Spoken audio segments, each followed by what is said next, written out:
Madame la Présidente, cette question orale déposée lors de l'Assemblée plénière du 16 novembre 2018 reste encore malheureusement d'actualité en raison de la banalisation des menaces de mort de plus en plus fréquentes sur les réseaux sociaux, des actes terroristes et les passages à l'acte. Les contribuables de notre région, lorsqu'ils vous permettent de subventionner, et j'insiste le mot subventionner, la série quotidienne de France 2, Un c'est grand soleil, s'imaginent qu'ils verront une mise en valeur de l'Occitanie, de son patrimoine et de ses habitants. Ils ne s'imaginent pas que leur argent servira à faire de la propagande politique.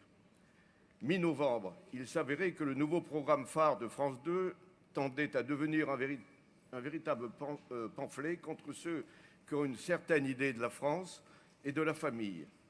La série met ainsi en scène un personnage d'extrême droite, que j'aurais pu être, dépeint comme un opportuniste, que je ne suis pas, surfant sur la vague. Puis, lorsqu'on réalise que, comme tout un chacun, il a des convictions personnelles que j'ai, auxquelles il est attaché comme moi, celui-ci est forcément homophobe, raciste ou facho. Je suis simplement fâché, je vous le signale. Et comme tout est permis contre ces malpensants d'extrême droite, un personnage de la série ajoute même que ce type devrait être fusillé. Je cite. Il ne s'agit ni plus ni moins qu'une incitation à la violence physique, en un mot, un appel au meurtre.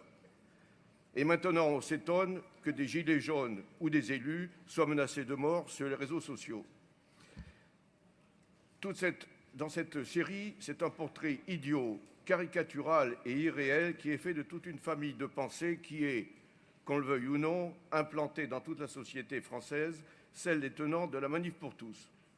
Comme d'habitude pour la propagande de gauche, la légèreté est de mise en scène. Ce deux poids, deux mesures est insupportable. Que n'auriez-vous pas dit, Madame la Présidente, si cette série avait représenté un salafiste barbu en djellaba, volant ses femmes de force, voulant jeter les homosexuels du haut des toits d'immeubles et appelant au meurtre, ce qui constitue, je vous le rappelle, une coutume répandue en Arabie saoudite ou dans le monde arabo-musulman. Je peux en attester à Sanaa, Djibouti ou Dar es Salaam où j'ai vécu. Merci. Je crois qu'il est inutile, chers collègues, de nous lire la question. Nous l'avons tous sous les yeux. Vous aviez 2 minutes. Hurler à la caricature. Vous auriez appelé à faire barrage à la haine et aux racistes.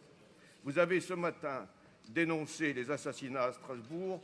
Allez-vous dire aux créateurs de cette série que l'argent de la région n'est pas là pour subvenir à leur lubie, ou bien, comme d'habitude, resterez-vous passive par clientélisme politique? Merci.